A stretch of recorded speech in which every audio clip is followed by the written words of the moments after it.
Hello everyone, स्वागत है आप सभी को, आप सभी के इस प्लेटफॉर्म पे। साथियों, ये जो आपकी क्लास नंबर होने वाली है, ये क्लास नंबर 16 है और इसमें हम सभी लोग राज्य विधानमंडल पढ़ेंगे।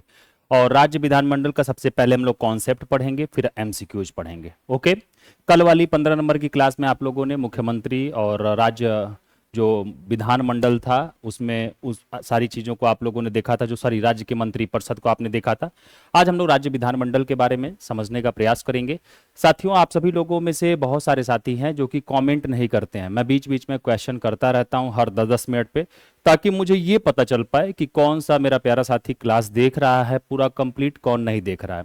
अगर आप पूरी क्लास देख रहे हो, कमेंट नहीं दे रहे हो, तो ये गड़बड़ बात है। अगर आप पूरी क्लास नहीं देख रहे हो तो ये बहुत ही बलंडर मिस्टेक आप कर रहे हो, ये ध्यान रखना।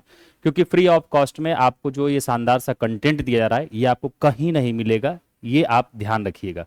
तो आप सभी लोगों से जो मैं क्वेश्चन पूछता रहता हूं, ताकि आपको ये ना लगे कि भाई ये रिकॉर्डेड क्लास है, तो आप लोग उसको बताया करिए। उससे क्या होगा कि आपका और जो हमारा जुड़ाव होगा वो और भी प्रगाढ़ होगा। ठीक है। तो आज की क्लास में हम लोग राज्य विधानमंडल के बारे में समझेंगे। सबसे पहले हम फटाफट से देख लेते हैं जो लक्ष्मीकांत है न्यू एडिशन, उसमें आपका 33 नंबर का ये चैप्टर है राज्य विधानमंडल। आज पूरा कंप्लीट हम इसको पहले समझेंगे, फिर इसके टॉप 25 एमसीक्यूज को हम लोग, जो न्यू एमसीक्यूज आपके लिए बनाता हूं मैं, उसे हम लोग क्लियर करेंगे। देखो यहां पे राज्य विधानमंडल का सामान्य परिचय कुछ दिया हुआ है, आइए समझते हैं। कह रहा है कि राज्य विधानमंडल के लिए अगर किस भाग में इसकी बात की गई है, तो आप कहेंगे कि भाग 6, मतलब कि जो भाग 6 है उसमें इसका उल्लेख किया गया है, किसका? राज्य विधानमंडल का। वहीं भी आपसे कहा जा रहा है अनुच्छेद, तो अनुच्छेद 168 से 212 तक अगर आप देखेंगे तो आपको राज्य विधानमंडल के गठन, कार्यकाल, शक्तियों आदि के बारे में आपको यहां पे चर्चा देखने को मिलेगा। वहीं जब हम आगे की तरफ बढ़ते हैं तो सदन व्यवस्था में देखिए, अधिकतर राज्यों में आपको कैसी व्यवस्था मिलती है? एक सदनीय व्यवस्था मिलती है। जबकि वर्तमान में 6 राज्यों में आप देखेंगे तो कैसी व्यवस्था है? द्विसदनीय व्यवस्था है। कहने का तात्पर्य यह है कि भारत में टोटल आप देखेंगे तो 28 राज्य हैं। अब इस 28 राज्यों में से आपको 22 ऐसे राज्य मिलेंगे वर्तमान समय में, जहां आपको केवल और केवल विधानसभा देखने को मिलेगी, एक सदन देखने को मिलेगा। लेकिन आपके 6 ऐसे राज्य हैं, वो 6 राज्यों में आप देखेंगे, जैसे आपका यूपी हो गया, कर्नाटक हो गया, तेलंगाना हो गया, आंध्र प्रदेश हो गया, ठीक ना। ऐसे जो 6 राज्य हैं आप देखेंगे, वहां पे आपको विधानसभा के साथ साथ विधान परिषद भी देखने को मिलेगा। और ये विधान परिषद, अब आपके दिमाग में आ रहा होगा कि सर केवल 6 राज्यों में क्यों है? देखो 6 से अधिक राज्यों में भी रहा। पहले 7 राज्यों में था। 2019 में जब जम्मू कश्मीर का पुनर्गठन किया गया, तो ऐसे में जम्मू कश्मीर में केवल और केवल विधानसभा रह गई, विधान परिषद को खत्म कर दिया गया। इसका बस एक ही उद्देश्य है, ये विधान परिषद इन 6 राज्यों में बनाने का, कि कोई भी भारत का राज्य अपने विधानसभा में उपस्थित और मतदान के 2/3 बहुमत से सिद्ध करके संसद को भेज सकता है आर्टिकल 169 के तहत, कि साहब हमारे यहां प्रशासन अच्छे से नहीं चल पा रहा है और आप एक विधान परिषद गठन कर दीजिए। फिर संसद साधारण बहुमत से वहां पे विधान परिषद गठित करा देता है। तो यहां पे संसद गठित भी कराता है, और मान लीजिए कभी जब वो विधानसभा बोले कि नहीं अब हम प्रशासन कर लेंगे एक ही सदन से, आप इसको विघटित कर दीजिए, तो संसद फिर क्या करता है? उसको विघटित भी कर देता है। मतलब कि अब आपको यह समझना है कि जो ये 6 राज्य वर्तमान में है, इन 6 राज्यों में अभी भी विधान परिषद की जरूरत है। जब इनको लगेगा तो ये इन फ्यूचर संसद को ये बात बोल देंगे, संसद यहां का विधान परिषद खत्म कर देगा। लेकिन याद रखिएगा, जो ये विधान परिषद है, इनको ठीक आप जिस तरीके से केंद्र में राज्यसभा आप पढ़ते हैं, राज्यसभा की ही भांति इनको शक्तियां मिली हैं। सेम टू सेम जैसे आप देखेंगे कि राज्यसभा में कार्यकाल 6 वर्ष का होता है, प्रति 2 वर्ष पे 1/3 सदस्य रिटायरमेंट होते हैं, सेम टू सेम यहां पे भी इनका विधान परिषद का भी कार्यकाल आप देखेंगे यही सेम होता है। ठीक है ना। तो थोड़ा बहुत बातें मैं यहां पे समझाने का प्रयास किया हूं, आप लोग समझ जाइएगा। अभी आगे आगे आएगा विधान परिषद, तो वहां भी देखिएगा। द्विसदनीय राज्य में कौन कौन से 6 राज्य हैं अभी वर्तमान में? आंध्र प्रदेश है, तेलंगाना है, उत्तर प्रदेश है, बिहार है, महाराष्ट्र है और कर्नाटक है। ये टोटल 6 ऐसे अभी वर्तमान में राज्य है जहां पे विधानसभा के साथ साथ विधान परिषद भी आपको देखने को मिलेगी। जम्मू कश्मीर विधान परिषद को 2019 में जब जम्मू कश्मीर पुनर्गठन अधिनियम लाया गया, उसके तहत आप देखेंगे तो समाप्त कर दिया गया। ओके, आगे बढ़िएगा। आगे देखिए, विधान परिषद का गठन एवं उत्सादन, आर्टिकल 169 में इसकी बात की गई है कि विधान परिषद का गठन कैसे होगा, कैसे इसको खत्म किया जा सकता है जरूरत पड़ने पर। देखिएगा, संसद की शक्ति, संसद किसी राज्य में विधान परिषद को गठित या समाप्त कर सकती है। अनिवार्य शर्त क्या होना चाहिए? संबंधित राज्य की विधानसभा इस संबंध में विशेष बहुमत का मतलब कुल सदस्यता प्लस उपस्थित व मतदान करने वालों का 2/3 बहुमत से अगर प्रस्ताव उस राज्य की विधानसभा पारित करे तो संसद साधारण बहुमत से वहां पे विधानसभा को सृजित कर देगी। और जब विधानसभा फिर अपने उपस्थित और मतदान के 2/3 बहुमत से संकल्प पारित करके संसद को भेजती है कि अब हटाना है, तो संसद अपने साधारण बहुमत से उस राज्य की विधान परिषद को हटा सकती है।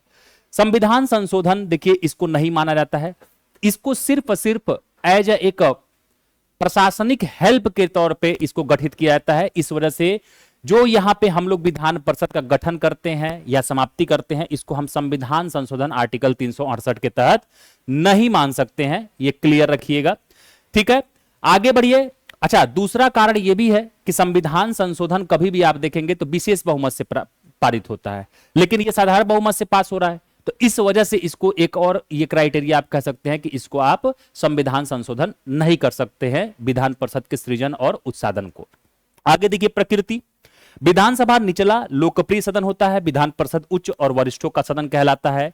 तो जिस तरीके से केंद्र में आपने देखा होगा लोकसभा निचला सदन कहलाता है, जनता का सदन कहलाता है, उसी तरीके से राज्यों में विधानसभा निचला सदन और जनता का सदन कहलाता है। जिस तरीके से आप राज्यसभा को देखेंगे वरिष्ठों का सदन कहलाता है, बड़ा सदन कहलाता है, अस्थाई सदन कहलाता है केंद्र में, उसी तरीके से राज्य में आप देखेंगे जहां जहां विधान परिषद हो वो अस्थाई सदन कहलाते हैं, जब तक वो है तब तक के लिए। ठीक है ना, तो ये क्लियर रखिएगा। आगे बढ़िए। अब हम लोग विधानसभा की संरचना को देख लेते हैं, कंपोजिशन को देख लेते हैं। 1 मिनट आप लोग रुकिएगा।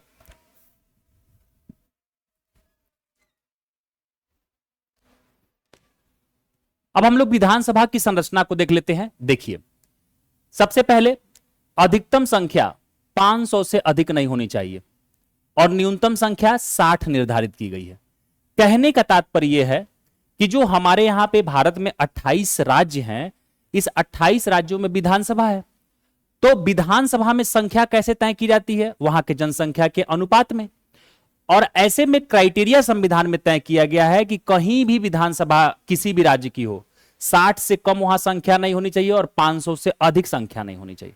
लेकिन फिर भी आप एक्सेप्शंस के तौर पे देखते हैं कि अरुणाचल, सिक्किम, गोवा में 30 विधानसभा की सीटें हैं, मिजोरम में 40 विधानसभा की सीटें हैं, वहीं नागालैंड में आप देखेंगे तो 46 विधानसभा की सीट है। तो ये एक्सेप्शन वाली बात आपसे पूछी जाती है, इसको ध्यान रखिएगा, क्योंकि बच्चे क्या करते हैं, अपने दिमाग में इस बात को रखते हैं कि यार 500 से अधिक नहीं हो सकती है, 60 से कम नहीं हो सकती है, तो सभी राज्यों पे अप्लाई कर देते होंगे। लेकिन याद रखिएगा, एक्सेप्शन हर जगह होता है, अपवाद हर जगह होता है। अरुणाचल प्रदेश, सिक्किम, गोवा में 30 सीटें हैं विधानसभा की, मिजोरम में 40 है और नागालैंड में 46 सीटें हैं। क्लियर? आगे बढ़िए। चुनाव पद्धति इनका कैसा होता है? तो आप देखेंगे प्रादेशिक निर्वाचन क्षेत्रों में प्रत्यक्ष मतदान द्वारा वयस्क मताधिकार के आधार पर होता है। किस पे? वयस्क मताधिकार। जैसे आपने देखा होगा कि लोकसभा में डायरेक्टली जनता निर्वाचन में भाग लेती है, उसी तरीके से राज्यों में विधानसभा के चुनाव में डायरेक्ट जनता के द्वारा मतदान कराया जाता है। लेकिन अगर जिस जिस राज्य में विधान परिषद है वहां डायरेक्टली जनता शामिल नहीं होती है, वहां अप्रत्यक्ष रूप से जनता के द्वारा विधान परिषद के सदस्यों का चुनाव कराया जाता है। एंग्लो इंडियन सीट की समाप्ति, जब देखिए, जब स्वाभाविक सी बात है कि जब 104वां संविधान संशोधन 2019 में लाया गया, तो ऐसे में जो एंग्लो इंडियन का प्रतिनिधित्व करते थे लोकसभा में और राज्य विधानसभा में, इन सीटों को खत्म कर दिया गया। कहने का तात्पर्य यह था कि लोकसभा में जो राष्ट्रपति एंग्लो इंडियन को मनोनीत करते थे और राज्य विधानसभा में जो राज्यपाल एंग्लो इंडियन को मनोनीत करते थे, ये 104वां संविधान संशोधन 2019 के तहत इसको समाप्त कर दिया गया है। लेकिन अगर आपसे पूछा जाएगा, कभी कभी ये डेटा पूछ देता है कि ये कब से प्रभावी हुआ, तो आप कहेंगे 25 जनवरी 2020 से ये बात प्रभावी हुई कि एंग्लो इंडियन अब उनको मनोनीत नहीं किया जाएगा, ना तो राज्यों की विधानसभा में, न ही केंद्र में लोकसभा में। ओके, आगे बढ़िए। आरक्षण की बात जब होती है तो अब देखिएगा, SC ST शेड्यूल कास्ट और शेड्यूल ट्राइब्स के लिए जो सीटों के आरक्षण के बात किया गया है वो जनसंख्या के अनुपात में किया गया है और इसको 2030 तक विस्तारित कर दिया गया। मतलब कि आप देखेंगे पहले ये 10 वर्ष तक था कि ठीक है, केंद्र में लोकसभा के लिए, राज्य में विधानसभा के लिए SC ST के सीटों का भी आरक्षण होगा, उनका भी प्रतिनिधित्व वहां तक पहुंचे ताकि उनके लिए बात कर सके। बाद में चलेंगे तो आप देखेंगे कि इसको 2030 तक बढ़ा दिया गया है कि 2030 तक जो भी इनको आरक्षण दिया जाता है वो ऐसे एज इट इज दिया जाएगा सदन में। ओके, आगे बढ़िए। विधान परिषद की अब संरचना थोड़ा सा देख लीजिए। विधानसभा तो आपने देख लिया, विधान परिषद की संरचना अब आपको थोड़ा सा देखना है। यहां पे अधिकतम संख्या निर्धारित किया गया विधानसभा की कुल सदस्य संख्या का 1/3। अब देखना, विधानसभा की कुल सदस्य संख्या का 1/3 क्यों किया गया? क्योंकि यह विधान परिषद विधानसभा पे भारी ना पड़े, इसीलिए कहा गया कि जो भी उस राज्य की विधानसभा की सीट होगी उसका 1/3 बस विधान परिषद में उस राज्य में सीट अधिकतम गठित किया जाएगा और न्यूनतम संख्या 40 से कम नहीं होना चाहिए। क्लियर है? वहीं पे आप देखिएगा, अगर हम इसकी निर्वाचन पद्धति देख लेते हैं कि विधान परिषद में किस तरीके से निर्वाचन होता है, तो जिस तरीके से आपने देखा होगा राज्यसभा में, राष्ट्रपति में, उपराष्ट्रपति में, ठीक उसी प्रकार से विधान परिषद में भी आपको अप्रत्यक्ष रूप से एकल संक्रमणीय मत द्वारा समानुपातिक प्रतिनिधित्व प्रणाली के आधार पे यहां पे निर्वाचन देखने को मिलता है। लेकिन मेरे प्यारे साथियों, यहां पे आपको यह देखना है कि ये बातें आपसे बड़ा इंपॉर्टेंट है और बहुत पूछा जाता है एग्जाम में कि विधान परिषद में जो निर्वाचन होता है उसमें शामिल कौन कौन होते हैं, कितने कितने परसेंट किन किन लोगों को शामिल करवाया जाता है। तो देखो, 1/3 जो सदस्य होंगे वो स्थानीय निकाय, जो नगर पालिका, जिला बोर्ड के द्वारा चुन करके वहां पहुंचेंगे। 1/12 सदस्य 3 वर्ष पुराने जो स्नातक होंगे, जो ग्रेजुएशन कर लिए हैं, उनके द्वारा चुन करके विधान परिषद में पहुंचेंगे। 1/12 सदस्य 3 वर्ष से जो अध्यापन कर रहे हैं शिक्षक, और कौन से शिक्षक, तो याद रखिएगा ये आपसे बड़ा पूछा जाता है, माध्यमिक स्तर तक के शिक्षक। कहां तक? माध्यमिक स्तर तक के शिक्षक। ये 1/12 सदस्यों को भेजेंगे कहां पे? विधान परिषद में। उनको अगर 3 वर्ष से अधिक से वो अध्यापन कर रहे हैं माध्यमिक शिक्षा में, तो ऐसे में वो भेजेंगे। आगे देखिए, 1/3 सदस्य विधानसभा के सदस्यों द्वारा वहां पे भेजे जाएंगे विधान परिषद में। शेष 1/6 सदस्य आप देखेंगे तो राज्यपाल के द्वारा मनोनीत किए जाएंगे। और ये किस किस फील्ड से मनोनीत किए जाएंगे? तो साहित्य, विज्ञान, कला, सहकारिता, समाज सेवा। कहां से? साहित्य, विज्ञान, कला, सहकारिता, समाज सेवा। अब आप लोग कमेंट सेक्शन में एक आंसर करिए कि जो राज्यसभा में राष्ट्रपति मनोनीत करता है वो किस किस फील्ड से मनोनीत करता है 12 सदस्यों को, ये आप कमेंट सेक्शन में बताएंगे। ठीक है, आगे बढ़िए। आगे देखते हैं, दोनों सदनों का कार्यकाल देख लेते हैं। विधानसभा का कार्यकाल देखिए, जिस तरीके से आप देखते हैं कि लोकसभा का कार्यकाल स्पष्ट नहीं है, लेकिन फिर भी कहा जाता है कि अपने प्रथम अधिवेशन से 5 वर्ष तक चलेगी, मतलब प्रथम बैठक से 5 वर्ष तक चलेगी।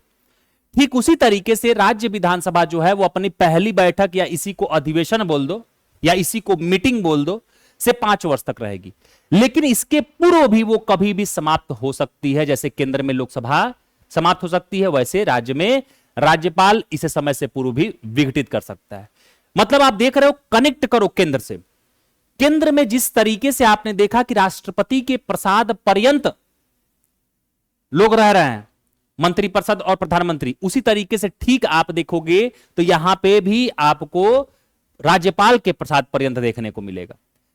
आपातकाल में विस्तार देखिए, अब सारा का सारा आपको केंद्र से कनेक्ट करना है, बस कुछ चीजों में आपको डिफरेंस मिलेगा, बाकी सारी की सारी चीजें एज इट इज आपको केंद्र जैसे मिलेगा वैसे आपको राज्यों में मिलेगा। अब देखो आपातकाल में विस्तार। राष्ट्रीय आपातकाल के समय संसद द्वारा विधानसभा का कार्यकाल एक बार में 1 वर्ष के लिए बढ़ाया जाएगा।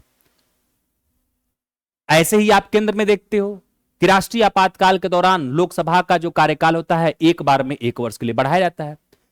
लेकिन जैसे ही यह आपातकाल खत्म होगा, आपातकाल के खत्म होने के 6 माह से कम समय में ही नया, अगर राज्य में है तो विधानसभा चुनाव कराना है, केंद्र में है तो नया लोकसभा चुनाव करा लीजिए। 6 महीने का समय मिलता है। ठीक है, क्लियर है। आगे देखिए, विधान परिषद का कार्यकाल देखिए, यह एक अस्थायी सदन होता है। किसकी भांति? राज्यसभा की भांति। लेकिन याद रखिएगा, संसद इसको कभी भी जब राज्य की वहां की उस राज्य की विधानसभा कहे तो खत्म भी कर सकती है। लेकिन फिर भी हम इसको राज्यसभा की भांति एक अस्थायी सदन मानते हैं। इसका विघटन आप देखेंगे तो नहीं होता। जब तक ये कार्य में है तब तक विघटन तो नहीं होगा, ये लगातार अस्थायी सदन बना रहेगा। लेकिन जब जरूरत नहीं है तो इसको संसद खत्म कर सकती है। तो ये थोड़ा सा क्लियर रखिएगा। सदस्यों का कार्यकाल देखिए, इसके सदस्यों का कार्यकाल, विधान परिषद के सदस्यों का कार्यकाल 6 वर्ष का होता है और प्रत्येक 2 वर्ष में जिस तरीके से आप देखेंगे राज्यसभा में 1/3 सदस्य सेवानिवृत्त होते हैं, उसी तरीके से यहां पे भी सेवानिवृत्त 1/3 सदस्य होते हैं। अब ये देखो पूरा का पूरा जो एम लक्ष्मीकांत का आपको टारगेट दिया गया था उसी का समरी पॉइंट है जो आपको फटाफट से रिवीजन कराया जा रहा है। आप किसी भी एग्जाम की तैयारी कर रहे हो, आपको जीएस से डर लग रहा है, आप इस क्लास को देख सकते हो, इस क्वेश्चन को प्रैक्टिस कर सकते हो। सदस्यता हेतु अर्हताएं एवं निहर्ताएं क्या क्या है, अब इसको देख लेते हैं। कहां पे? विधानसभा के लिए। तो देखो विधानसभा में 25 वर्ष न्यूनतम आयु आपकी होनी चाहिए कंप्लीट, और विधान परिषद के लिए 30 वर्ष।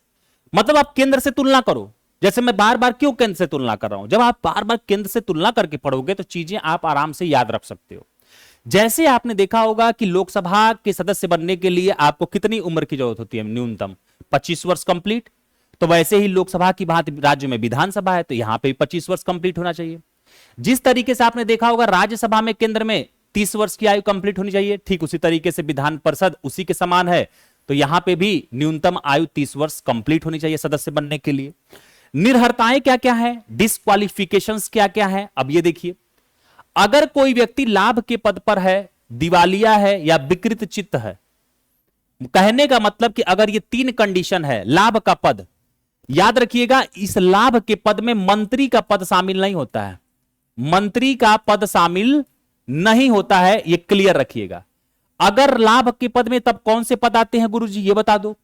जैसे मान लो कोई व्यक्ति है वो सरकारी सेवाओं में रहते हुए सरकार से सैलरी उठाते हुए भी अगर यहां का सदस्य है तो उसे लाभ का पद माना जाएगा, उसे वहां से रिजाइन देना पड़ेगा अगर सदस्य रहना है तो, या तो उसकी सदस्यता खत्म हो जाएगी, नहीं मानी जाएगी। तो ये देख रहे हो 3 चीजें हैं। दूसरा कह रहा है कि जनप्रतिनिधित्व अधिनियम 1951, अगर वो चुनाव में भ्रष्ट आचरण, छुआछूत, दहेज को बढ़ावा देने या 2 वर्ष से अधिक की जेल होने का उसके ऊपर आरोप है, तब उसकी ये निहर्ताएं है कि वो सदन का सदस्य नहीं बन सकता। दल बदल के आधार पर देखिए 10वीं अनुसूची के तहत अयोग्यता का फैसला सदन का पीठासीन अधिकारी जो अध्यक्ष सभापति है वो करेगा। अब यहां समझिएगा, दल बदल, मान लीजिए ठीक है ये सारी चीजें कंप्लीट हैं, सारी चीजें उसने पास कर लिया, सदन का सदस्य बन गया, आए दिनों कभी इस पार्टी में कभी उस पार्टी में भागता रह रहा है, तो ऐसे में अगर राज्य विधानसभा का वो सदस्य है या राज्य विधान परिषद का वो सदस्य है, तो यहां पे उसका जो पीठासीन अधिकारी होगा, अगर राज्य विधानसभा में है तो राज्य विधानसभा का अध्यक्ष वहां का पीठासीन होगा, और राज्य विधान परिषद में है तो वहां का सभापति वहां का पीठासीन होगा। तो ये तय करेंगे कि क्या उस सदस्य ने इस दल बदल कानून का उल्लंघन किया है। अगर इस कानून का उल्लंघन किया है तो ऐसे में आप देखेंगे मेरे प्यारे साथियों उसकी सदस्यता समाप्त कर सकते हैं वो। लेकिन ये पूरा का पूरा जो डिसीजन होगा वो उस सदन के अध्यक्ष या सभापति को होगा। यही सेम फैसला आप केंद्र में लागू कर सकते हैं लोकसभा और राज्यसभा के लिए। अभी देखो किहोतो होलोहन केस 1992 में एक फैसला आया कि क्या साहब अगर केंद्र में यही बात हो रही है दल बदल वाली दोनों सदनों में, या राज्य में विधानसभा विधान परिषद के दोनों सदनों में, या केवल एक ही सदन है, तो वहां पे अगर इस तरह की बात हो रही है दल बदल वाली, तो क्या ऐसे में इस तरह के मैटर को न्यायिक समीक्षा दिया जाएगा। तो किहोतो होलोहन केस 1992 में यह फैसला सुनाया गया कि ऐसे मैटर की न्यायिक समीक्षा न्यायालय कर सकती है। अगर राज्य का है तो हाई कोर्ट करेगा, केंद्र का है तो सुप्रीम कोर्ट करेगा। ठीक है, क्लियर है। देखो मैं एक एक चीजें आराम से बताते चल रहा हूं, बहुत लंबी क्लास भी नहीं करना चाह रहा हूं। पीठासीन अधिकारी और सत्र के बारे में देखो क्या दिया गया है लक्ष्मीकांत में। विधानसभा में अध्यक्ष व उपाध्यक्ष और विधान परिषद में सभापति व उपसभापति होते हैं, ठीक ना। तो जिस तरीके से आप राज्यसभा के और लोकसभा में देखते हैं सेम वही प्रक्रिया देख लीजिए, ठीक ना। अगर मान लीजिए किसी राज्य में विधान परिषद नहीं है तो वहां पे केवल विधानसभा में अध्यक्ष उपाध्यक्ष होंगे, विधान परिषद वाला काट दीजिएगा, ठीक ना। कोरम और गढ़पूर्ति देखिए, सदन की कार्यवाही शुरू करने के लिए कुल सदस्यों का 1/10 हिस्सा या 10 सदस्य जो भी अधिक हो उपस्थित होने चाहिए। मतलब कि सदन की कार्यवाही अगर राज्य में विधानसभा या विधान परिषद में चालू करनी है तो ऐसे में उस सदन के सदस्यों का 1/10 सदस्य उस दिन मौजूद होना चाहिए, तभी वो वहां पे सदन की कार्यवाही शुरू होगी, वरना नहीं शुरू होगी। यही सेम कंडीशन आपने लोकसभा में भी देखा। आगे देखिए, आहूत करना व सत्रावसान करना, यह क्या होता है। आहूत करना एक शब्द है, एक शब्द है सत्रावसान करना। राज्यपाल समय समय पर सदन को आहूत मतलब कि सत्र को बुलाएगा और सत्रावसान करता है। सत्रावसान मतलब कि सत्र को खत्म करता है, लेकिन दो सत्रों के बीच में 6 माह से अधिक का अंतर नहीं होना चाहिए। मतलब कि एक वर्ष में 2 सत्र बुलाए जाने चाहिए, 6 माह का अधिक अंतर नहीं होना चाहिए। स्थगन क्या होता है, इस स्थगन वाले पॉइंट को समझो, बहुत सारे बच्चे इसी में कंफ्यूज रहते हैं।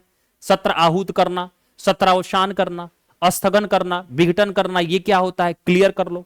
स्थगन देखो, सदन की बैठक को कुछ घंटे, दिन या सप्ताह के लिए रोकने की शक्ति केवल पीठासीन अधिकारी के पास होती है, जिसको आप बोलते हो स्थगन। मतलब कि कोई बहुत लंबा चौड़ा विवाद हो गया तो ऐसे में कुछ घंटे, कुछ दिन या कुछ सप्ताह के लिए उसको कार्रवाई को रोक देना, मतलब कि यहां पे जो सदन की बैठक है उसको रोकना, यही सदन का स्थगन कहलाता है। अभी इसको आप केंद्र के लिए लागू भी कर सकते हो, राज्य के लिए भी लागू कर सकते हो। कौन करता है यह स्थगन, तो आप कहेंगे पीठासीन अधिकारी करता है। ठीक है, आगे बढ़िए।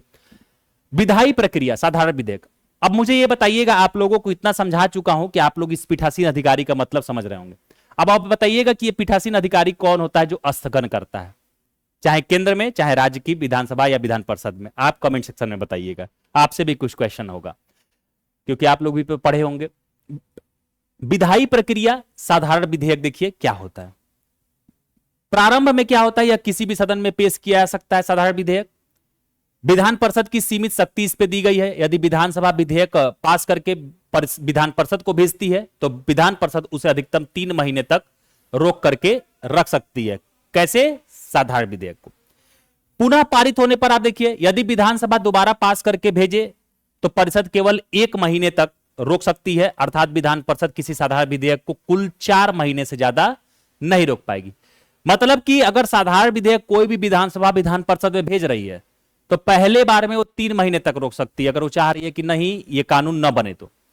लेकिन फिर से जब विधानसभा के पास गया 3 महीने के बाद, वो फिर से पारित करके चाहे टू सेम या बदलाव करके भी भेजी और फिर से विधान परिषद ने उसको रोकना चाहा तो मात्र 1 महीने तक वो रोक पाएगा दोबारा में। तो टोटल 3 और 1 होगा 4। मतलब कि कुल अगर आपसे पूछे कि विधान परिषद कितने समय तक किसी साधारण विधेयक को रोकेगा तो आप कहेंगे 4 महीने तक। अगर आपसे पूछे कि विधान परिषद पहली बार में साधारण विधेयक को कितने महीने तक रोकेगा तो आप कहेंगे 3 महीने, दूसरी बार में 1 महीने, कुल पूछेगा तो 4 महीने। ये सारे के सारे टर्म्स क्लियर रखिएगा मेरे प्यारे फ्रेंड्स। आगे देखिए, नोट में कहा जा रहा है राज्य विधानमंडल में दोनों सदनों की संयुक्त बैठक का कोई प्रावधान नहीं होता है। मतलब कि यही मैंने आपसे क्या कहा कि सारा का सारा केंद्र से मैटर करेगा, लेकिन कुछ चीजें आपको अलग मिलेंगी। जैसे आपने देखा होगा केंद्र में अगर संयुक्त अधिवेशन होता है तो वहां होता है। अगर किसी साधारण विधेयक पे, वित्त विधेयक पे, इस तरह के विधेयक पे अगर विवाद हो जाता है तो राज्यसभा लोकसभा का संयुक्त अधिवेशन कराया जाता है। लेकिन क्या ये राज्यों में होगा, आप कहेंगे नहीं।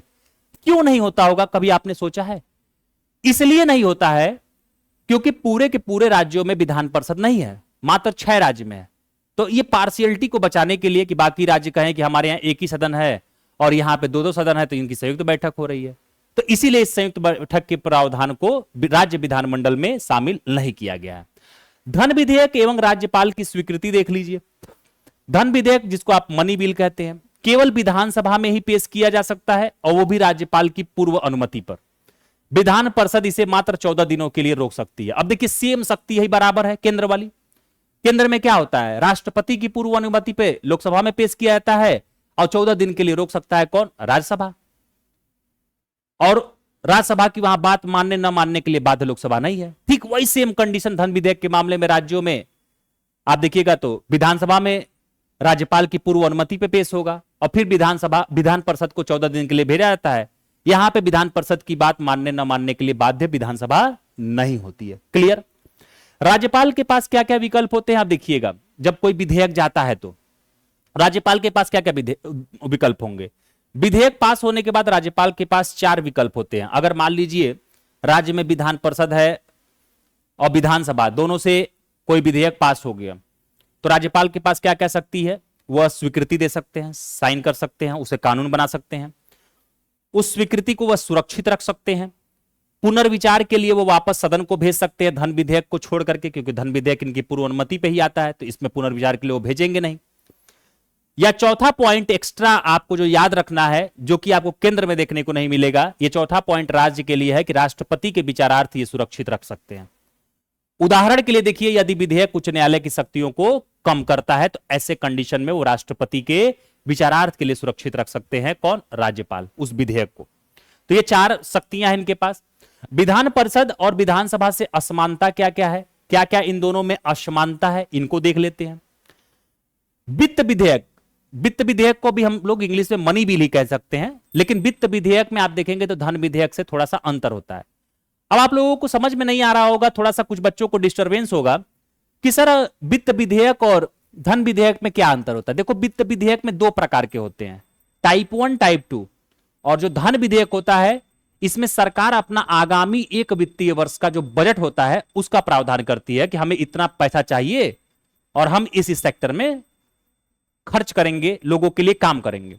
लेकिन वित्त विधेयक में आप देखिएगा टैक्सेस की बात होती है, कर की बात होती है, किसी अनुदान की बात होती है, इस तरह की जो किसी शुल्क की बात होती है, तो उसको हम लोग कहते हैं वित्त विधेयक है। अब देखो, ये जो वित्त विधेयक है सिर्फ विधानसभा में ही पेश किया जा सकता है। 14 दिन का प्रतिबंध देखिए, विधान परिषद वित्त विधेयक को न तो संशोधित कर सकती है और न ही अस्वीकार कर सकती है। केवल 14 दिन के लिए ये वित्त विधेयक को भी रोक सकती है। अंतिम निर्णय देखिए, कोई विधेयक वित्त विधेयक है या नहीं, इसका फैसला केवल विधानसभा का अध्यक्ष करेगा। विधान परिषद को इस पर कोई अधिकार नहीं दिया गया। क्लियरली समझिएगा। साधारण विधेयक देखिए, विधान परिषद साधारण विधेयक को अधिकतम 4 महीने, पहली बार में 3 महीने, दूसरी बार में 1 महीने तक आप देखेंगे तो रोक करके रखती है। आगे बढ़िए, विधान परिषद की विधानसभा से असमानता भाग 2 देख लेते हैं कि आगे और क्या क्या इन दोनों में अंतर है। बजट पर शक्ति, विधान परिषद बजट पर केवल चर्चा कर सकती है, अनुदान मांगों पर मतदान करने का अधिकार इसको नहीं होता है। किसको? विधान परिषद को। भाई विधान परिषद सीधे कहा गया है कि आप अप्रत्यक्ष रूप से प्रशासन के काम करिए, राज्यसभा की आप भांति हैं, तो इनको धन विधेयक का क्या मतलब है? तो ऐसे में जो भी अनुदान मांगा जाएगा वो सब का सब बजट वाली जो भी बातें हैं, बजट तो हमारे संविधान में ये शब्द शामिल नहीं किया गया है, इसको कहा जाता है वार्षिक वित्तीय विवरण। कौन से नंबर के आर्टिकल में है ये आप लोग कमेंट सेक्शन में बताएंगे। तो याद रखिएगा, बजट की जो शक्ति होगी केवल और केवल राज्यों में विधानसभा को होगी, विधान परिषद को नहीं होगी। मंत्रिपरिषद की जवाबदेही देखिए, विधान परिषद अविश्वास प्रस्ताव लाकर सरकार को नहीं हटा सकती, क्योंकि मंत्रिपरिषद केवल विधानसभा के प्रति सामूहिक रूप से उत्तरदायी होते हैं।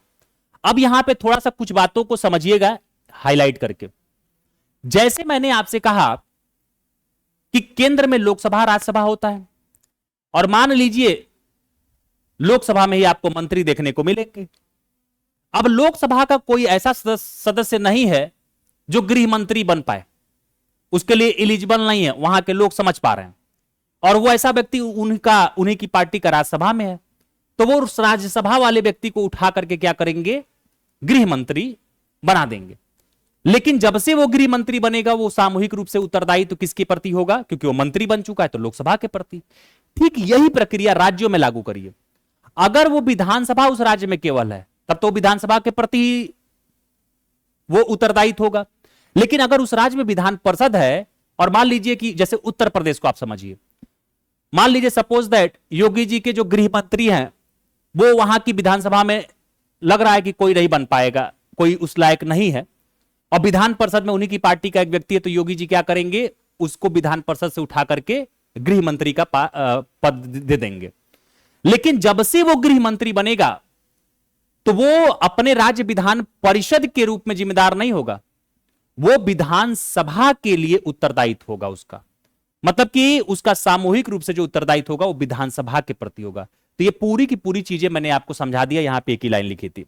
महत्वपूर्ण चुनाव देखो, विधान परिषद के सदस्य राष्ट्रपति और राज्यसभा के सदस्यों के चुनाव में भाग नहीं ले सकते हैं।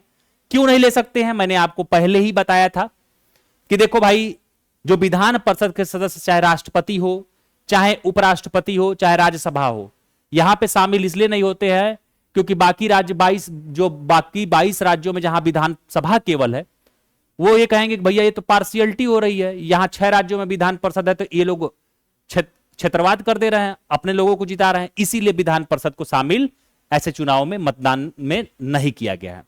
अस्तित्व का संकट देखिए, विधान परिषद का अस्तित्व पूरी तरह विधानसभा की सिफारिश पर निर्भर करता है और संसद इसे जब चाहे तो जब भी विधानसभा अपने उपस्थित और मतदान के 2/3 बहुमत से इस बात को सिद्ध कर दे तो संसद इसे समाप्त कर सकती है। मतलब कि अस्तित्व इसका पूरी तरह विधानसभा की सिफारिश पर ही निर्भर है। जब विधानसभा चाहे, अभी आज उत्तर प्रदेश की विधानसभा अपने उपस्थित और मतदान के 2/3 बहुमत से संसद को पास करके विधेयक भेज दे कि हमारे यहां आप जरूरत नहीं है विधान परिषद की, तो संसद अपने साधारण विधेयक से उसको खत्म कर देगा, बस क्लियर। लेकिन जब तक वो है विधान परिषद, तब तक वो राज्यसभा की भांति अस्थायी सदन के रूप में कार्य करेगी। आगे बढ़िए, राज्य विधानमंडल के विशेषाधिकार देख लेते हैं क्या क्या है। प्रकाशन का अधिकार, सदन की कार्यवाहियों बहसों को प्रकाशित करने का पूर्ण अधिकार राज्य विधानसभा को है। गुप्त बैठक, अपरिचितों को सदन से बाहर रखने, विशेष मुद्दों पर गुप्त बैठक करने का अधिकार है किसको? राज्य विधानमंडल को। दंड देने की शक्ति, विशेषाधिकार हनन, सदन की अवमानना पर सदस्यों या बाहरी व्यक्तियों को भर्त्सना, फटकार या कारावास की सजा भी दिया जा सकता है। न्यायालयों पर रोक, न्यायालय सदन या उसकी समितियों की जांच नहीं कर सकते। परिसर के अंदर पीठासीन अधिकारी की अनुमति के गिरफ्तारी नहीं हो सकती। ठीक है ना? तो ये थोड़ा सा आपको कुछ बातों को ध्यान रखना था। राज्य विधानमंडल के विशेषाधिकार देखिए, व्यक्तिगत रूप से इंडिविजुअल, गिरफ्तारी से इनको छूट रहती है। सदन चलने के 40 दिन पहले और 40 दिन बाद तक किसी भी सदस्य को सिविल मामला में गिरफ्तार नहीं किया जाएगा। मतलब कि कोई भी आपराधिक मामले में गिरफ्तार नहीं किया जाता है, जिसको हम लोग कहते हैं संसद का सत्र चल रहा है। भाषण की स्वतंत्रता, सदन या समितियों में कही गई किसी भी बात या दिए गए मत के लिए किसी न्यायालय में कोई कार्यवाही नहीं चलाई जाएगी। इसीलिए आप लोग देखते होंगे कि सदन में लोग क्या क्या बोल जाते हैं, तो लोग कहते हैं ना कि संसद का सत्र चल रहा है, किसी को बुरा नहीं मानना है। गवाही से छूट, जब सदन का सत्र चल रहा हो तब किसी सदस्य को अदालत में गवाह के रूप में उपस्थित होने के लिए बाध्य नहीं किया जाएगा। ये आपको राज्य विधानमंडल के विशेषाधिकार व्यक्तिगत रूप में देखने को मिलते हैं। अब आइए थोड़ा सा हम लोग महत्वपूर्ण आर्टिकल्स देख लेते हैं, फिर हम लोग क्वेश्चन की सीरीज पे चलेंगे फटाफट से। देखो, आर्टिकल 168 कहता है राज्यों में विधायिकाओं का गठन होगा। आर्टिकल 169 कहता है राज्य में विधान परिषदों का गठन तथा उत्सादन, मतलब कि विधान परिषदों का गठन तथा उसकी समाप्ति की बात करता है। आर्टिकल 170 आप देखेंगे तो विधानसभाओं की संरचना की बात करता है। वहीं पे आर्टिकल 171 विधान परिषदों की संरचना की बात करता है, अभी आपने पीछे देखा। आर्टिकल 172 राज्य विधायिकाओं का कार्यकाल की बात करता है। आर्टिकल 174 राज्य विधायिकाओं के सत्रावसान और उनके भंग होने की जिक्र करता है। आर्टिकल 178 में आप देखोगे विधानसभा के अध्यक्ष तथा उपाध्यक्ष की बात की गई है। वहीं पे आर्टिकल 182 में आप देखोगे तो विधान परिषद के सभापति और उपसभापति की बात की गई है। आर्टिकल 188 सदस्यों द्वारा शपथ या प्रतिज्ञान की बात की गई है। आर्टिकल 194 में विधायी सदनों, उनके सदस्यों और समितियों की शक्तियों एवं विशेषाधिकार की बात की गई है। आर्टिकल 198 में आप देखोगे तो धन विधेयक, मनी बिल के संबंध में विशेष प्रक्रिया दी गई है राज्यों के लिए, और केंद्र के लिए किसमें दी गई है, यह आप कमेंट सेक्शन में बताइएगा कौन से आर्टिकल में। आर्टिकल 200 में आप देखोगे तो विधेयकों पर राज्यपाल की स्वीकृति की बात की गई है। आर्टिकल 202 आप देखोगे तो वार्षिक वित्तीय विवरण, मतलब कि बजट का बात किया गया है राज्यों के लिए। और आर्टिकल 207 में वित्त विधेयकों के संबंध में विशेष प्रावधान की बात की गई है। अब यहां पे थोड़ा सा दो बातें मुझे आप सभी लोगों को समझाना है। ये दो बातें आप सभी लोग थोड़ा सा समझने का प्रयास करिएगा, थोड़ा सा इसको आप लोग अच्छे से देखिएगा। आप सभी लोगों ने प्यारे साथियों दो आर्टिकल पढ़े होंगे। एक आपने पढ़ा होगा अनुच्छेद 371 क्लॉज ए, और एक आपने पढ़ा होगा अनुच्छेद 371 क्लॉज एफ। ये दो अनुच्छेद हैं, ये दो अनुच्छेदों को आपको यहां पे समझना है, जिसमें आप देखेंगे तो ये दो अनुच्छेद दो जगह की बात करते हैं। एक सिक्किम की बात करते हैं और एक आपके कहां की बात करते हैं, तो आप देखेंगे तो नागालैंड की बात करते हैं। अब देखो, जब आप ये दो अनुच्छेद पढ़ते हो तो सिक्किम और नागालैंड के बारे में इन दो अनुच्छेदों में प्रावधान क्या किया गया है। कहा गया है कि सिक्किम हो चाहे नागालैंड हो, वहां की संपत्ति वहां की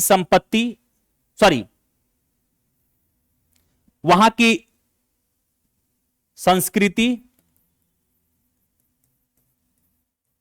भूमि की रक्षा करने की इसमें बात की गई है, की रक्षा करने की बात कही गई है। अब ऐसे टर्म्स एंड कंडीशन में आपको यहां पे थोड़ा सा समझना है मेरे प्यारे साथियों कि जब यहां पे राज्य विधानसभा यहां पे है, लेकिन ये दो ऐसे भारत के ऐसे राज्य हैं जहां पे कुछ सीटें राज्य विधानसभा में अप्रत्यक्ष रूप से निर्वाचित होते हैं। क्यों? क्योंकि यहां पे ताकत देता है article 371 clause A, 371 clause F. यह कहता है कि इस सिक्किम और नागालैंड की संस्कृति, भूमि और जो स्थानीय कानून है उसकी हम रक्षा करेंगे। और इसी रक्षा करने के लिए आप देखेंगे तो सिक्किम में आप देखेंगे तो धार्मिक रूप से क्षेत्रीय एवं जो धार्मिक प्रतिनिधित्व हो वो बरकरार है। इसके लिए आप देखेंगे तो कुछ सीटें बौद्ध मठ या बौद्ध भिक्षुओं के द्वारा अप्रत्यक्ष रूप से राज्य विधानसभा में चुनी जाती हैं। और यहां पे नागालैंड में आप देखेंगे जो आपकी यहां पे क्षेत्रीय परिषदों होती हैं, उन क्षेत्रीय परिषदों के द्वारा कुछ सीटों को अप्रत्यक्ष रूप से चुना जाता है। तो ये थोड़ा सा क्लियर रखिएगा, मात्र ये दो ऐसे राज्य हैं जहां पे इन दो आर्टिकल्स के आधार पे कुछ सीटों को राज्य विधानसभा में अप्रत्यक्ष रूप से निर्वाचित किया जाता है, वरना किसी भी राज्य में आपको अप्रत्यक्ष रूप से कुछ एक भी सीटें देखने को नहीं मिलेंगी। सारा का सारा जनता के द्वारा प्रत्यक्ष रूप से होता है। यहां तक कि आप देखेंगे लोकसभा में भी पूरी की पूरी सीटें जनता के द्वारा प्रत्यक्ष रूप से होती हैं। तो ये दो एक्सेप्शन है, इनको थोड़ा ध्यान रखिएगा। आधार यहां से मिलता है, ये बताना मुझे बेहद जरूरी था, आप लोगों ने पढ़ा भी होगा। अब आपको यहां पे पहला क्वेश्चन आप सभी लोगों के लिए आ गया है। अब इस पहले क्वेश्चन का बाबू आप सभी लोग यहां पे क्या करेंगे, जवाब देंगे। फटाफट से इसका हम लोग आंसर करेंगे। पहला क्वेश्चन आपसे कहा, राज्य विधान परिषद के गठन या विघटन आर्टिकल 169 के संदर्भ में निम्नलिखित कथनों पर आपको विचार करना है। कौन सा कथन सही है? पहला कह रहा है संसद द्वारा किसी राज्य में विधान परिषद के गठन या विघटन के लिए कानून बनाने हेतु संविधान संशोधन आर्टिकल 368 की प्रक्रिया अपनानी आवश्यक है। यह बात गलत है।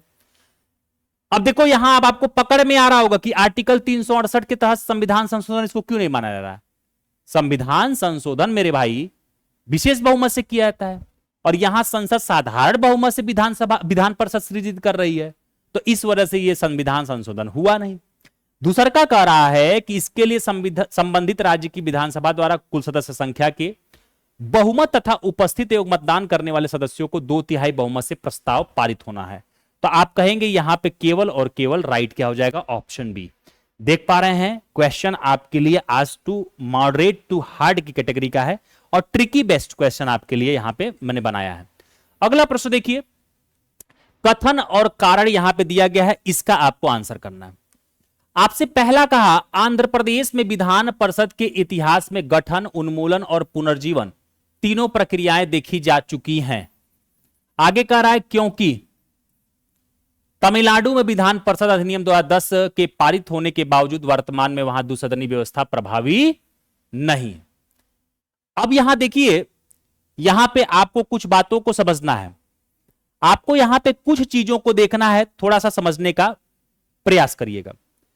सबसे पहले आंध्र प्रदेश में 1957 में क्या हुआ, विधान परिषद के लिए प्रावधान किया गया, जैसे प्रक्रिया संसद को भेजी जाती है। फिर आप देखेंगे कि 1985 में इसको खत्म कर दिया गया। फिर 2007 में भेजा गया कि नहीं हमें फिर विधान परिषद की जरूरत है, फिर से प्रभावी हो गया। तो बात तो यहां पे सही कह रहा है पहला। अब देखो यहां पे कारण कह रहा है कि तमिलनाडु में विधान परिषद अधिनियम 2010 से पारित होने के बावजूद भी वहां पे आज द्विसदनी व्यवस्था प्रभावी नहीं है। क्यों? ये राष्ट्रपति अभी भी इस पे विचारणीय, राष्ट्रपति के विचारणीय है, इस वजह से अभी भी यहां पे विधान परिषद नहीं बन पाई है। तो ये दोनों बातें तो सही कह रहे हैं, लेकिन एक्सप्लेनेशन में देखो ऊपर आंध्र प्रदेश की बात हो रही है, नीचे पड़ोसी की बात हो रही है तमिलनाडु की। तो ऐसे टर्म्स कंडीशन में आप देखोगे ऑप्शन बी सही हो जाएगा, मतलब कि दोनों तो सही होंगे लेकिन सही व्याख्या नहीं होगा। आगे बढ़िए, अगला थर्ड नंबर प्रश्न देखिए, संविधान के अनुसार विधानसभा की अधिकतम और न्यूनतम सीटों की संख्या क्रमशः 500 और 60 तय की गई है। निम्नलिखित राज्यों के युग्म में सीटों की संख्या किसमें 30 तय की गई है, यह आपको यहां पे बताना है कि कौन से राज्यों में सीटों की संख्या 30 है।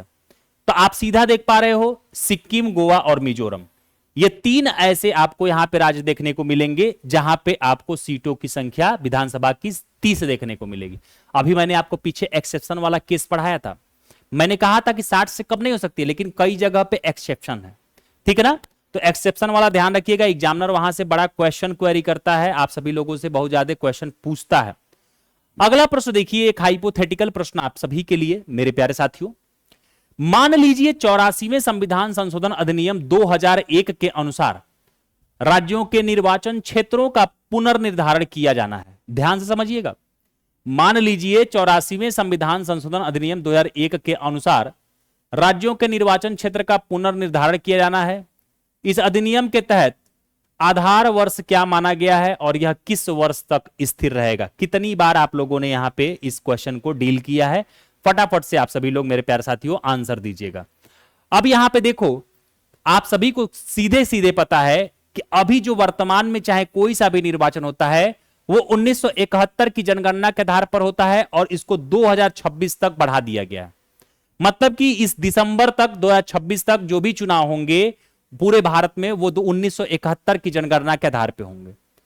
जैसे ही नई जनगणना 2027 में आ जाएगी, फिर इस नई जनगणना के आधार पर नए निर्वाचन होंगे।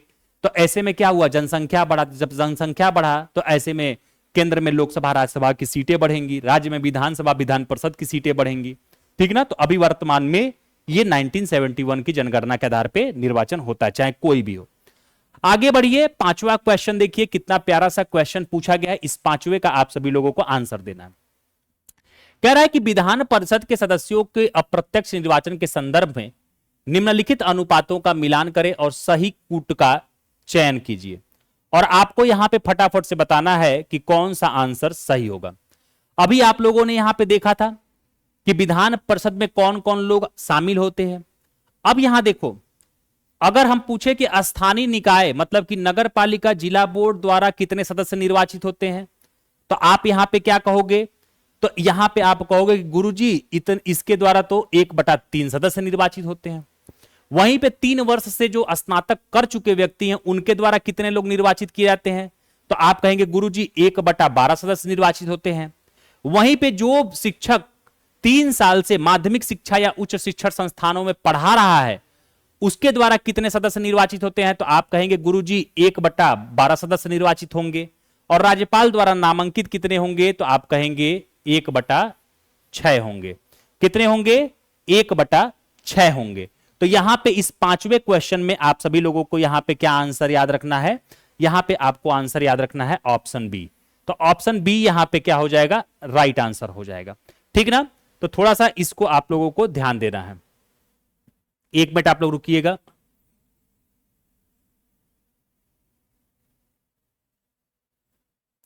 ठीक है, चलिए आगे की तरफ हम लोग चलते हैं। अगला प्रश्न देखिए, 6वां नंबर कथन और कारण वाला प्रश्न है और इसमें थोड़ा सा आप सभी लोगों को यहां पे देखना है कि क्या होगा इसका आंसर।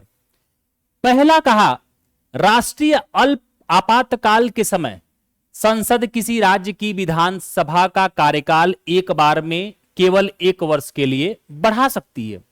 वहीं पे कारण कहा जा रहा है, आपातकाल समाप्त होने के बाद यह विस्तार 6 महीने से अधिक की अवधि तक प्रभावी नहीं रह सकता। तो अब आप यहां पे क्या अभी पढ़े हैं पीछे, अभी आप लोगों ने देखा है कि हां भाई संसद यहां पे 1 साल तक बढ़ा सकती है और जैसे ही आपातकाल खत्म होगा उसके 6 महीने के अंदर नया निर्वाचन करा लेना है। तो ऐसे में आप देखेंगे ऑप्शन ए, दोनों के दोनों विकल्प भी सही हैं और व्याख्या भी इनकी सही दी गई है। अगला प्रश्न देखिए, जनप्रतिनिधित्व अधिनियम 1951 के तहत राज्य विधानमंडल के किसी सदस्य की अतिरिक्त निर्हरताओं डिस्क्वालिफिकेशंस में निम्नलिखित में से कौन सा शामिल नहीं है। मतलब कि निर्हरताओं में कौन सा शामिल नहीं है, यह प्रश्न आपसे पूछा गया है, फटाफट से आंसर करिएगा। पहला करा, यदि उसे किसी अपराध के लिए 2 या अधिक वर्षों की कैद की सजा मिले तो यह तो शामिल है। दूसरा करा, यदि वह किसी ऐसे निगम में लाभ के पद पर हो जिसमें सरकार की कम से कम 25% हिस्सेदारी हो, यह भी शामिल है। यदि वह चुनावी खर्च का विवरण नियत समय पर देने में विफल रहा तो यह भी शामिल है। यदि वह किसी शासकीय पद पर कार्य कर रहा हो, उसने विदेशी राज्य की नागरिकता स्वेच्छा से अर्जित कर ली हो, तो यह शामिल नहीं है। तो ऑप्शन डी यहां पे जितने लोग बताएंगे उनका राइट आंसर होगा, ठीक ना। अगर किसी को किसी क्वेश्चन में कंफ्यूजन होगा, मतभेद होगा, कोई दिक्कत होगा तो आप कमेंट सेक्शन में या अगर मेरा व्हाट्सएप नंबर होगा तो उस पर आप भेज दीजिएगा, मैं आपको उसको समझा दूंगा। आगे बढ़िए। 8वां नंबर प्रश्न देखिए आपसे क्या पूछा है। 8वें नंबर प्रश्न को थोड़ा सा देखिएगा ध्यान से। 10वीं अनुसूची दल बदल के आधार पर विधान परिषद के किसी सदस्य की निर्हरता के प्रश्न पर अंतिम निर्णय कौन करता है और क्या यह न्यायिक समीक्षा के अधीन होता है। ये सारी की सारी बातें आप लोगों ने अभी पीछे पढ़ा है, सारा मैंने रिवीजन कराया है। अब देखो आपसे कह रहा है कि अगर 10वीं अनुसूची के आधार पर विधान परिषद के किसी सदस्य की निहरता पे प्रश्न हो और अंतिम निर्णय कौन करता है, तो अंतिम निर्णय तो आपको सीधा पता चल गया, वहां का सभापति करेगा। और क्या यह न्यायिक समीक्षा के अधीन है, तो आप कहेंगे जी हां, यह न्यायिक समीक्षा के अधीन होता है। तो ऐसे टर्म्स एंड कंडीशन में 8वां में बी वाला ऑप्शन आपको सीधा सही हो जाएगा, क्योंकि किहोतो होलोहन केस 1992 में सीधा कहा गया कि ये जो दल बदल वाला प्रावधान का निर्हरता हम लोग देखते हैं, इस पे न्यायिक समीक्षा अगर राज्य में हो रहा है तो हाई कोर्ट द्वारा, केंद्र में हो रहा है तो सुप्रीम कोर्ट के द्वारा किया जा सकता है। आगे बढ़िए। अगला प्रश्न देखिए, कहा गया यदि कोई व्यक्ति बिना शपथ लिए, प्रतिज्ञान लिए किसी राज्य विधानमंडल की बैठक में सदस्य के रूप में बैठता है या मतदान करता है तो संविधान के अनुसार उस पर क्या दंडात्मक प्रावधान लागू होता है। क्या दंडात्मक प्रावधान उसके ऊपर लागू होगा, यह आपसे यहां पे पूछा है। पहला कह रहा है उस सदस्य का मत अमान्य माना जाएगा परंतु कोई आर्थिक जुर्माना नहीं होगा, गलत। उसे सदन की अवमानना के लिए जेल भेजा जाएगा, गलत। अगर वह उस सदन का सदस्य नहीं है या अगर सदस्य बन भी गया है लेकिन शपथ नहीं लिया है और सदन में बैठ करके मतदान कर दिया, तो ऐसे में उस पर प्रतिदिन 500 रुपए का पेनाल्टी लगाया जाएगा। जितने दिन वो बैठा होगा उतने दिन के हिसाब से 500 रुपए के हिसाब से पेनाल्टी उसके ऊपर लगाया जाएगा। अगला प्रश्न देखिए 10वां नंबर, विधानसभा अध्यक्ष के पद रिक्त होने, त्यागपत्र या हटाए जाने के संदर्भ में निम्नलिखित कथनों में से कौन सा गलत है। ध्यान से समझिएगा, गलत पूछा है कि विधानसभा अध्यक्ष के पद रिक्त होने, त्यागपत्र या हटाए जाने के संदर्भ में निम्नलिखित में से कौन सा कथन आपको यहां पे पूछ रहा है कि गलत दिया गया है, यह आपको यहां पे आंसर करना है। पहला करा यदि विधानसभा की सदस्यता समाप्त हो जाए तो उसे अपना पद छोड़ना होगा, बिल्कुल सही बात। दूसरा करा अध्यक्ष अपना लिखित त्यागपत्र उपाध्यक्ष को संबोधित करेगा, यह भी सही दिया गया है और हमसे पूछा है क्या, गलत। तीसरा करा अध्यक्ष को विधानसभा के तत्कालीन समस्त सदस्यों के बहुमत, प्रभावी बहुमत से पारित संकल्प के द्वारा हटाया जाएगा, यह भी बात सही कहा गया है। प्रभावी बहुमत क्या होता है समझ लीजिए, उस सदन के 50% से अधिक का मतलब कि अधिक संख्या से हटाया जाना, रिक्त संख्या को छोड़ करके। और ये प्रभावी बहुमत आप देखेंगे तो राज्यसभा के अध्यक्ष को हटाना है, राज्य विधानसभा में हटाना है, विधान परिषद को हटाना है, तो ऐसे में अध्यक्ष को हटाने के लिए प्रभावी बहुमत लाया जाता है। मतलब कि उस सदन के 50% से अधिक संख्या होनी चाहिए, रिक्त स्थान, खाली स्थान को छोड़ करके। चौथा कह रहा है अध्यक्ष को हटाने का प्रस्ताव लाने के लिए 21 दिन की पूर्व सूचना आवश्यक है, यह गलत है। 21 दिन का नहीं है, कितने दिन का है, 14 दिन का है। और आपसे पूछा गया था यहां पे कि गलत कौन सा है, तो आप सीधे कह देंगे ऑप्शन डी जो यहां पे दिया गया है यही सीधा आपके लिए गलत दिया गया। देख रहे हो थोड़ा सा ट्रिकी बेस्ड क्वेश्चन है। आप किसी भी एग्जाम की तैयारी करो, पॉलिटी में इसी तरीके के क्वेश्चन होंगे। हो सकता है आप वनडे की तैयारी करोगे तो वन लाइनर वे में, तो यहां से जब आप तैयारी कर लोगे तो अब आपसे वन लाइनर पूछा जाए, स्टेटमेंट पूछा जाए, भाई एग्जामिनर का मूड तो आप जानते नहीं हो, तो कुछ भी हो सकता है। तो वहां पे आपको ये नहीं करना पड़ेगा कि भैया हम पढ़ के नहीं आए, पढ़ के आए, कर लीजिएगा। 11 नंबर प्रश्न देखिए, राज्य विधानमंडल के सत्र स्थगन, सत्रावसान, विघटन के संबंध में निम्नलिखित कथनों में से कौन सा सही है, सॉरी कौन सा गलत है पूछा गया है, यह आपको बताना है। अभी मैंने आपको यहां पे इन सारे के सारे टर्म्स का अलग अलग मीनिंग समझाया है। सत्र स्थगन, सत्रावसान, विघटन के बारे में कौन सा कथन यहां पे गलत दिया गया है, यह आपसे पूछा गया है, फटाफट से बताइए। पहला कह रहा है स्थगन द्वारा सदन के सत्र को अनिश्चित काल के लिए या कुछ घंटों, कुछ दिन के लिए रोका जाता है, यह शक्ति राज्यपाल में निहित है, गलत।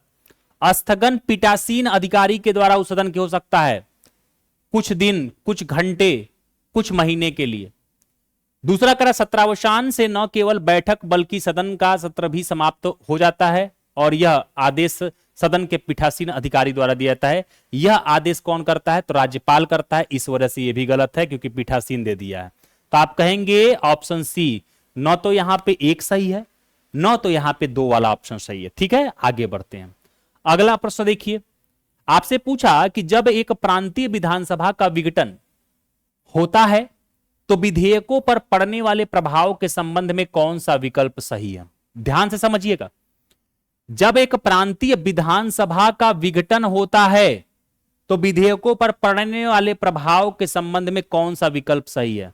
याद करिए, लोकसभा का विघटन मैंने आपको बताया था, सेम कंडीशन अभी मैंने आपको आज ही पढ़ाया है। बताइए, अगर विधानसभा का विघटन होता है तो विधेयकों पर पड़ने वाले प्रभाव के संबंध में कौन सा विकल्प सही है। पहला कह रहा है विधानसभा में लंबित विधेयक समाप्त नहीं होते यदि वे राज्यपाल की सहमति के लिए रुके हों। बात सही है, बात सही है, यह सही होगा। कोई विधेयक जो विधानसभा द्वारा पारित हो चुका हो लेकिन विधान परिषद में लंबित हो वह समाप्त नहीं होता, गलत, समाप्त हो जाएगा। कोई विधेयक जो विधान परिषद में लंबित हो, विधानसभा द्वारा पारित न किया गया वो समाप्त हो जाएगा, यह भी गलत दिया है, वो समाप्त नहीं होगा। ऐसा विधेयक जो विधानसभा द्वारा पारित हो लेकिन विधान परिषद द्वारा पुनर्विचार के लिए लौटाया गया वो समाप्त होगा नहीं। याद रखिएगा, जो विधेयक पुनर्विचार के लिए लौटाया गया है या जो विधेयक राज्यपाल की सहमति के लिए रुका है या जो विधेयक राष्ट्रपति के विचारार्थ के लिए पहुंचा है, ये ऐसे विधेयक समाप्त नहीं होंगे, बाकी वाले कंडीशन में समाप्त हो जाएंगे। तो इसलिए ऑप्शन ए यहां पे सही दिया गया। आगे बढ़िए, कह रहा है कि राज्य विधानमंडल के किसी भी सदन की बैठक के लिए वैधानिक कोरम गणपूर्ति क्या निर्धारित की जानी चाहिए, की गई है, यह आपको बताना है। पहला कह रहा है सदन के कुल सदस्यों का 10वां हिस्सा जिसमें पीठासीन अधिकारी शामिल नहीं है, गलत। सदन के कुल सदस्यों का 10वां हिस्सा 1/10 जो भी अधिक हो या 10 पीठासीन अधिकारी सहित ये शामिल होता है, तो ऑप्शन बी यहां पे राइट आंसर हो जाएगा। क्या होगा, ऑप्शन बी यहां पे क्लियर राइट आंसर होगा, इसको ध्यान रखिएगा। आगे बढ़िए, अगला प्रश्न पूछा संविधान के अनुसार राज्य विधानमंडल की कार्यवाही हिंदी या अंग्रेजी में संचालित की जाएगी। हालांकि यदि कोई सदस्य अपनी मातृभाषा में बोलना चाहता है तो उसे अनुमति देने का अधिकार किसे है, और संविधान ने अंग्रेजी के प्रयोग के लिए मूल रूप से कितने वर्ष की सीमा 1965 तक तय किया हुआ था, यह आपको यहां पे बताना है। तो देखो यहां पे जो सीमा होगा, यह सदन के पीठासीन अधिकारी को 15 वर्ष तक की यह सीमा तय की गई थी। इसको थोड़ा सा आप लोग क्लियर रखिएगा। आज भी आप देखेंगे, मतलब कि अगर सदन में जो भी कार्य प्रणाली होगा, बोल चाल होगा, वो अंग्रेजी और हिंदी में होगा। अगर जरूरत है तो मातृभाषा में भी आपने लोगों को बोलते हुए देखने को मिले होंगे आपको लोग। गोवा में आप देखेंगे तो आज भी अंग्रेजी में चलता है, क्योंकि भाई वहां पे आप देखेंगे तो पुर्तगीजों का कभी वो बस्ती हुआ करता था। तो जहां जहां पे आप देखेंगे अंग्रेजी की ज्यादा जरूरत है वहां अंग्रेजी में होता है, बाकी हर जगह पे ये प्रावधान था और ये 15 वर्ष के लिए था। आगे बढ़िए, 15 नंबर क्वेश्चन आपको बताना है। 15 नंबर क्वेश्चन देखिए, कथन और कारण आपसे यहां पे पूछा गया। कह रहा है कि राज्य विधानमंडल का सदस्य न होने पर भी कोई मंत्री सदन की कार्यवाही में भाग ले सकता है और मतदान कर सकता है। बिल्कुल गलत। जब सदस्य नहीं हो, अगर मंत्री भी बने हो तो किसी सदन के सदस्य रहे होगे तो उस सदन में जाकर मतदान करो। जब सदस्य ही नहीं हो तो कैसे मतदान करोगे, और जब सदस्य ही नहीं हो तो बस 6 महीने तक मंत्री बने रहोगे, 6 महीने के बाद तो सदस्यता लेनी पड़ेगी ना। कारण कह रहा है मंत्रियों और महाधिवक्ता एडवोकेट जनरल को यह अधिकार है कि वे जिस सदन में सदस्य नहीं हैं उसकी समितियों में भाग भी ले सकते हैं। तो आप लोगों ने देखा होगा ये बात सही है, मतलब कि मंत्री और महाधिवक्ता, महाधिवक्ता में आप क्या पढ़ते हैं, जैसे आप राज्य में पढ़ते हैं ना महाधिवक्ता आर्टिकल 165, किसी भी सदन में बोल सकता है, भाग ले सकता है, बैठ सकता है, मतदान नहीं कर सकता। मंत्री भी याद रखिएगा, अगर विधान परिषद से जाकर के मंत्री बना है तो वो मत दे सकता है विधान परिषद में ही, लेकिन जिम्मेदार होगा विधानसभा के प्रति कि मंत्री के रूप में, ठीक ना। तो यहां पे ऑप्शन डी सही हो जाएगा। आगे बढ़िए, 16 नंबर क्वेश्चन कहा यदि एक द्विसदनीय विधानमंडल वाले राज्य में विधानसभा द्वारा पारित साधारण विधेयक को विधान परिषद पहली बार में अधिकतर कितने समय तक रोक सकती है, और कुल मिलाकर के दोनों बार मिलाकर वह इसे अधिकतम कितने समय तक के लिए टाल सकती है, यह आपसे यहां पे पूछा गया है। इसको आप लोगों को आंसर करना है इस प्रश्न को। देखो कितना प्यारा सा आंसर है, सीधे आप कहोगे पहली बार में 3 महीने रोकेगी, दूसरी बार में 1 महीने पुनर्विचार करके भेजा जाएगा, तो कुल मिलाकर के 4 महीने। तो option A is right answer. Clear, आगे बढ़िए। 17 नंबर देखिए, संसद और राज्य विधानमंडल के विधायी प्रक्रिया की तुलना के संदर्भ में निम्नलिखित में से कौन सी स्थिति केवल राज्य विधानमंडल में ही संभव है, संसद में पॉसिबल नहीं है। ध्यान से इस प्रश्न को देखिएगा। संसद और राज्य विधानमंडल की विधायी प्रक्रिया की तुलना के संदर्भ में निम्नलिखित में से कौन सी स्थिति केवल राज्य विधानमंडल में ही है, संसद में आपको देखने को नहीं मिलेगी, यह पूछा गया है। आप सीधा कहेंगे कि विधान परिषद का द्वारा विधेयक को पूरी तरह खारिज कर दिए जाने पर भी विधानसभा द्वारा उसे अकेले ही पारित मान लिया जाता है, लेकिन यही संसद में आपको देखने को नहीं मिलेगा, वहां पे राज्यसभा से पारित करवाना ही करवाना है, ठीक ना। तो ऑप्शन बी यहां थोड़ा संसद से अलग है राज्यों में। अगला प्रश्न देखिए, राज्य विधानमंडल में धन विधेयक के संबंध में निम्नलिखित में से कौन सा कथन सही दिया गया है। देखिए आपसे सीधा यहां पे पूछा, राज्य विधानमंडल में धन विधेयक के संबंध में निम्नलिखित में से कौन सा कथन सत्य है। पहला करा, धन विधेयक को विधान परिषद में भी पहली बार पेश किया जा सकता है, गलत। विधान परिषद धन विधेयक को अधिकतम 14 दिन तक रोक सकती है और उसमें संशोधन अस्वीकार कर सकती है, यह भी गलत। धन विधेयक एक मंत्री द्वारा ही पेश किया जा सकता है, किसी गैर सरकारी सदस्य द्वारा नहीं, ये वाला प्रश्न जो आप देखेंगे ये यहां पे राइट होगा। और कौन पेश करता है, तो वित्त मंत्री करता है, ये आप सभी लोगों को क्लियर रखना है। तो ऑप्शन सी यहां पे राइट आंसर। आगे बढ़िए, 19 क्वेश्चन देखिए, कह रहा है हाइपोथेटिकल, मान लीजिए राज्य विधानसभा द्वारा पारित एक साधारण विधेयक राज्यपाल के पास आता है। ध्यान से समझिएगा, मान लीजिए राज्य विधानसभा द्वारा पारित एक साधारण विधेयक राज्यपाल के पास आता है। राज्यपाल के पास उपलब्ध विकल्पों के संदर्भ में निम्नलिखित कथनों में से कौन सा सही नहीं है। मतलब कि इस पे राज्यपाल क्या क्या कर सकता है, पहले उसको छांटिए, अपने आप सही नहीं मिल जाएगा। पहला करा, राज्यपाल विधेयक पर अपनी स्वीकृति दे सकता है, यह तो सही है। दूसरा करा, वो विधेयक को पुनर्विचार के लिए वापस भेज सकता है, बशर्ते वह धन विधेयक न हो, सही है। यदि सदन विधेयक को बिना किसी संशोधन के दोबारा पारित कर राज्यपाल के पास भेजता है तो राज्यपाल के लिए स्वीकृति देना अनिवार्य हो जाता है, यही गलत है। ये आपको यहां पे थोड़ा सा ध्यान रखना है, यही गलत है। याद रखिएगा, केंद्र में राष्ट्रपति बाध्य हो जाता है, लेकिन यहां पे आपको यहां पे ध्यान रखना है राज्यपाल बाध्यकृत नहीं होगा, ठीक ना, वो राष्ट्रपति के विचारार्थ भेज देगा। तो ये थोड़ा सा अंतर है, इसको क्लियर रखिएगा। आगे बढ़िए और आज का अंतिम प्रश्न देखिए, यदि राज्यपाल किसी विधेयक को राष्ट्रपति के विचारार्थ सुरक्षित रखता है और राष्ट्रपति उस विधेयक को राज्य के सदन को पुनर्विचार के लिए लौटा देते हैं, तो सदन को इस पर कितने समय के भीतर पुनर्विचार करना होता है, यह आपसे यहां पे पूछा जा रहा है। तो याद रखिएगा 6 महीने के भीतर इस पे पुनर्विचार करना होता है, ये क्लियर रखेंगे आप सभी लोग। तो साथियों, ये जो आज हम लोगों ने देखा, आज हम लोगों ने राज्य विधानमंडल का पूरा कॉन्सेप्ट देखा, साथ में हमने उसके टॉप 20 एमसीक्यूज देखे। आप लोग अपना फीडबैक जरूर कमेंट सेक्शन में दीजिएगा कि आपने कितने में से कितने क्वेश्चन टोटल अटेम्प्ट किए। आप रियलिटी अपनी बताया करिए, जब आप बताते हैं तो आप अपने आप को और निखारते हैं। उससे क्या होगा, आप बताएंगे तो अपने आप को और निखारने का प्रयास करेंगे। गलत ही हो गया ज्यादा तो क्या दिक्कत है, बताया करिए। जहां जहां पे आप सभी से क्वेश्चन किया गया वहां उसका आंसर दिया करिए, ताकि मैं समझ पाऊं कि आप पूरा वीडियो देख रहे हैं या नहीं देख रहे हैं। बाकी आप संप्रभु हैं, संप्रभु देश में रहते हैं तो आप संप्रभु हैं, हमारी बाध्यता नहीं है कि मैं आपको बांध करके पढ़ा सकूं। बाकी आपकी मर्जी, आप सीरियस होंगे तो खुद पढ़ेंगे, खुद आप इस कंटेंट को देख करके आप खुद विचार कर पाएंगे कि कितना वैल्यूएबल कंटेंट आपको दिया जा रहा है। तो यहीं पे आज की क्लास को हम लोग समाप्त करते हैं। आगे का टारगेट आपको टेलीग्राम पे चला जाएगा, कल जिसकी क्लास होगी, और कल हम लोग उसके कॉन्सेप्ट प्लस एमसीक्यूज को क्लास में सॉल्व करेंगे। अभी एक हफ्ते तक हम लोग रिकॉर्डेड वे में ही मिलेंगे। एक हफ्ते के बाद जब लाइव सेशन ओपन होगा तो हम लोग 5-15 से अपनी क्लास लाइव किया करेंगे। तब तक के लिए यहीं पे आप सभी को थैंक यू सो मच, नमस्ते।